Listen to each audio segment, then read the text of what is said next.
Welcome everybody to our show. This is Custom Fab Garage on our channel Octane TV on YouTube. Make sure you go down below and hit that subscribe button, and on top of that, make sure that you hit the notification bell so that you can get all the new content that comes out weekly and even every day.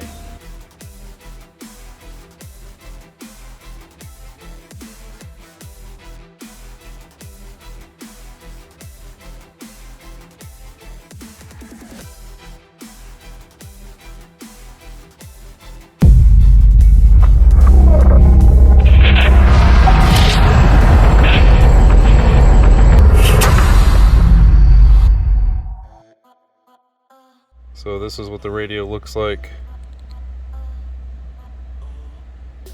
It's about the exact same size of the screen that's in the dash, which is pretty pathetic. I mean, look at how wide all this is. You got this tiny little screen.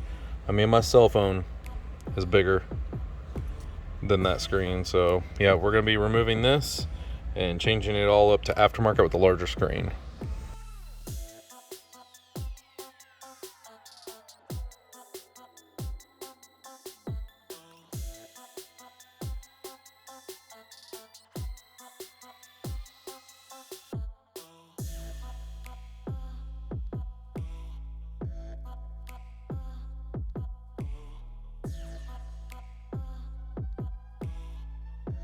These are the two parts we're going to be using in this video today, which is an XAVAX150. That's the head unit we're going to be using today. And this is an ITCFD05B. It is the Scosche kit for the Ford Mustang. These are the two parts that we're going to be using today in this vehicle to do an aftermarket head unit in it. I'm going to start with removing this piece here. We're going to take our plastic pry tool and we're going to pry out on this piece right here. So we pulled this off with our plastic pry tool. Basically, there's your back side. You got two clips and then one clip at the top. So now we're going to remove this piece by basically we're going to take our plastic pry tool and we're going to trim all the way around this. So we're just going to take it and kind of pull out, pry all the way around. There's clips all the way around, so you want to be real careful when you're pulling this out. All right, so we pop this bad boy off. Here's the back side of the clips here. There's a lot of them, and that's what it looks like without it on there. And I will tell you, if you've never had this piece off, it will be hard to pull on. So just be careful. Don't jerk or you'll break stuff. So just be extremely careful. All right, next step we're gonna do is we're gonna take our plastic pry tool and we're gonna pry this piece off. And when you do, there's gonna be a lot. You can do it by hand too, but it's easier with the plastic pry tool. And you're gonna have all these plastic pieces on the back, these snap clips. And then underneath here, you're gonna have one 7mm and another 7mm. You're going to want to do that on the other side as well, so we can pull this center console back right here. Same thing on this side. You can use a plastic pry tool. You can grab them by hand. You want to remove these. Boom, that's off. That's the back side right here. We're gonna set that aside. And then we got 7mm. We're going to have to kind of pull up on this piece here, unsnap it up, and then we're going to pull this back. We'll have to put this down into here to pull this back. I want to pull up to where all this whole piece comes up, and then it's separated, and then you'll want to pull it back. You want to get this whole piece up and pull it back. We also took this rubber piece out right here. Take these two 7mm out as well. We've got this piece all pulled up, pulled back. I put the transmission back into park. Pulled this, kind of separated it from it. We also took out these two 7mm, and then now we're going to pull this panel off right here, and we're going to have to remove this 7mm and this 7mm here. And then we just pop this piece out right here, and magically behind there we have two more 7mm. Now that we have these two removed, we should be able to just pull this bad boy out. It is super strong in there, I ain't gonna lie to you. Man, damn, all these clips are super tight. I mean, this car is new. It's never probably been taken apart before, but we're gonna go ahead and unplug this bad boy and remove it. Here's the plugs you're gonna unplug from behind. One here, and USB. So you have two plugs, basically cigarette lighter, power lighter, and USB. Everything is removed out.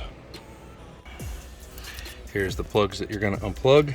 This one right here, which unplugs down here. You're gonna have this long one here, which unplugs here. You're gonna have this one here, which unplugs right here. And then this bad boy has a connector on top and on bottom, and you'll just basically want to pull up and pull back. And that's all 4 connectors right there that you'll want to remove.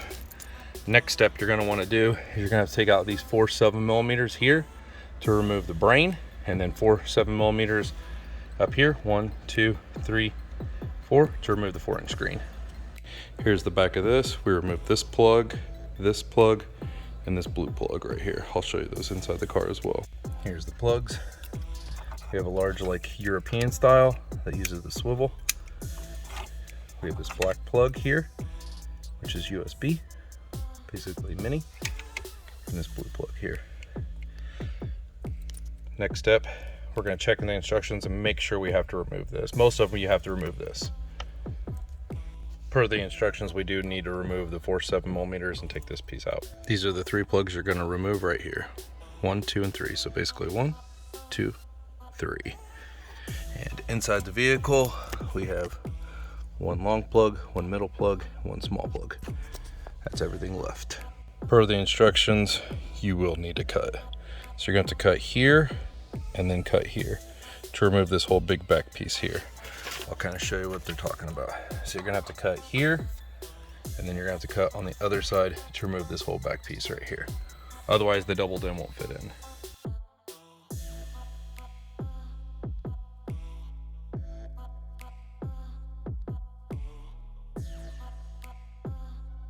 We're gonna take our Dremel right here, and we're gonna go ahead and cut a line right down through here. Definitely not my best cut, but we got the job done. We're just gonna rip it out now. Now we got plenty of room. It's like a football field back there. Yeah.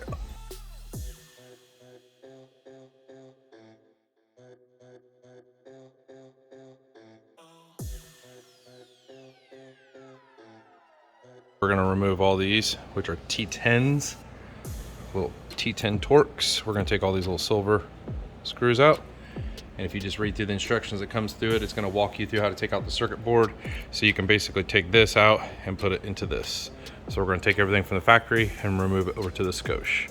What's crazy is this is a 2020 model and it has a CD slot on the back, but there's no CD slot on the front. So it's like, they must have had all these left over and just use these on the back side. Because there's no CD slots on the fronts on the new ones. I've noticed that like 18 or 19 and up, they don't put the slots. So we take this piece off here, and it even has a slot back here, but there's actually nothing back there. It's kind of weird. So now it says you have to remove these little ones here to get underneath the circuit board to get these pieces out underneath here. So we're gonna do that next. We're gonna remove all these, and there's a bunch of them. Okay, so we pulled this out and we inserted it into this plastic piece right here. And now we're gonna put it into the new unit. So we went ahead and moved the rubber piece over, lined it up with this hole here. We matched up our circuit board with the circuit board that's on there. And then we put that in there, and we'll match that up with the holes. There's 2 circuit boards, but obviously you can tell they're different because mine are down here at the bottom, probably because it's newer.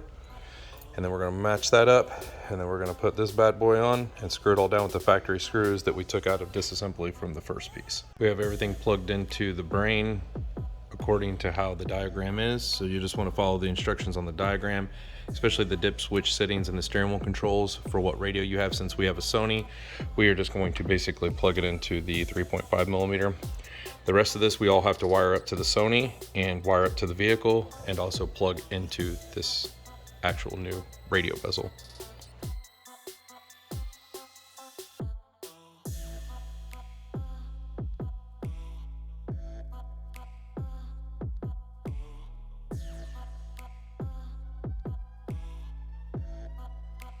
So originally when we started this install, we were going to do the XAV-AX150.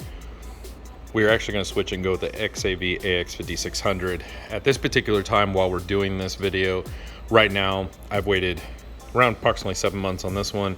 This one I had to go purchase from a retail store and pay above retail to get it. The reason why I'm switching this is going in our personal vehicle, our demo vehicle. And the price difference between these used to be, this was half the price of this. Now, because of the demand, these have went up like almost $100 to $200. So there's not much of a price difference, but feature-wise, huge. With this particular unit, you get one USB. With this particular unit, you get two. With this unit, you have HDMI, as it shows here, and you also can change the background on this. Also have 3 sets of 5-volt pre-outs, 3 sets of 2-volt pre-outs.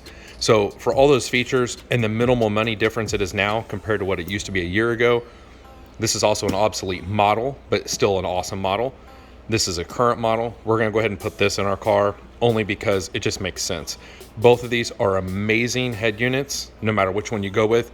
It just depends on how much money you wanna spend for the features. If these are features you don't care about, go with this head unit. If they are, go with this head unit. We will also do some new videos on the XAV5600 with the HDMI and all that stuff. That way we can kind of show you what the differences of what this model does nowadays. In our last few videos that we've made on the 5600, you will notice it has USB port 1, USB port 2. On the older head units, these were extended to almost 3 or 4 feet. Now they have like basically, I call them junctions or breaks. But they only give you one USB extension, which kind of sucks. I don't know why Sony does this. It's like, stop being cheap, just give us 2. I prepared myself one on Amazon, bought a ton of these, like 25 of them, just because all the Pioneers and everybody uses them, and Pioneer doesn't give them to you either. So we went ahead and just bought a bunch of extensions that we're going to use on these. The other key feature is, that is where the HDMI port is right here. So it's right on the back of the head unit face. I don't know if that's a good thing or a bad thing. This will be my first time ever hooking up the HDMI and seeing what it does, but we'll kind of show you that as well. This is the back of the head unit. It's very simple, very easy. You have your antenna port. You have your front and rear RCA. Your sub is the black. The yellow is your camera input, if you run a backup camera, which we will. Your mic input for Bluetooth, remote if you're running a remote, or steering wheel controls. Power cord here, and Sirius XM over here. So this is the back of the head unit. It's a very simple, easy to use head unit, and here's the front. So we're going to show you this being installed in here, and we'll also go over some of the features that this actual head unit has, because it is their highest flagship model.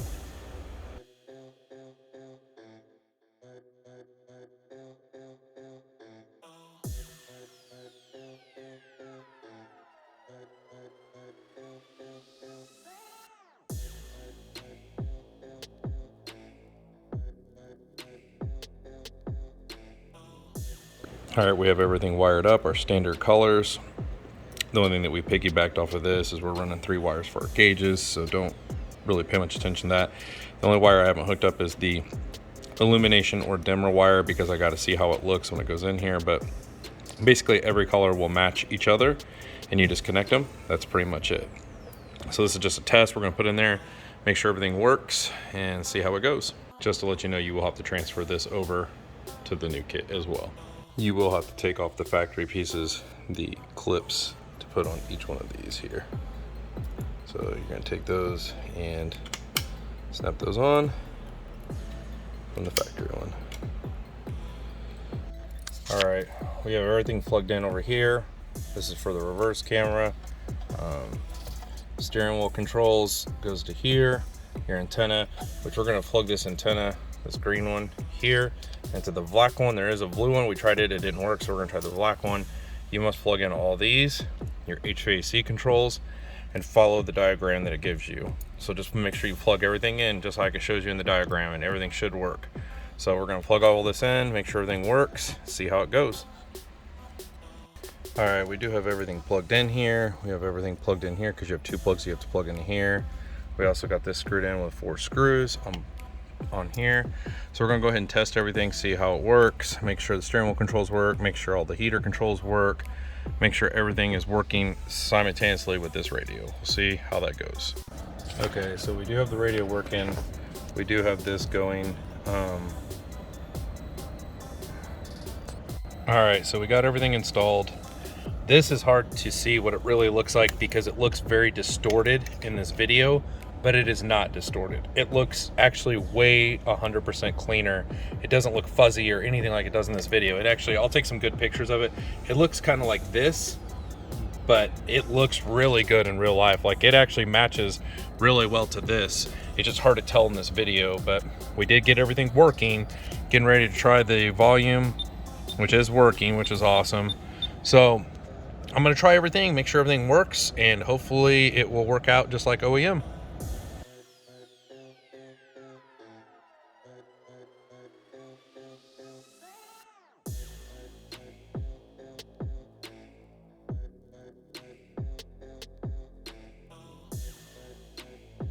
So this is amazing. When I put it in reverse, this is really awesome.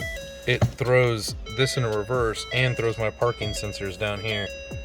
This is awesome. This is probably the coolest thing I've ever seen. Wow, this Scosche kit is really, really, really nice. I definitely recommend it for anyone.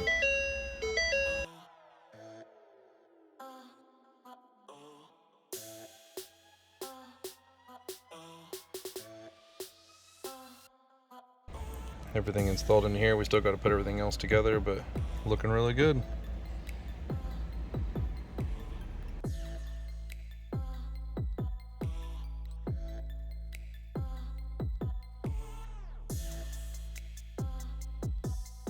I want to show you the back. These are the two plugs that you're going to plug in. Also have to plug in the power wire.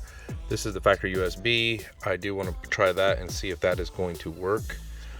But we have to use an adapter to see if that's going to work. So I'm going to plug in a new adapter behind here that we ordered, which is a mini USB to USB, and then I'm going to plug that into the back of the Sony, and hopefully this will work here, or this one will work here. I'm going to try to get one of them to at least work, so that way I don't have to run aftermarket cables and extensions. I can still use the factory USB, which is awesome, because then I can use that location. Well, unfortunately we did use the adapter, and neither this USB or this USB will work with plugging that adapter in, so I'm not quite sure why on this car it doesn't do it. I think maybe because it's one mini USB that actually goes to both of these, so it has to probably have technology to know what the difference between both is and things like that. So it sucks, but I'll just run my own. Got it all made. We're gonna go ahead and install it in here so we can run our USB extensions.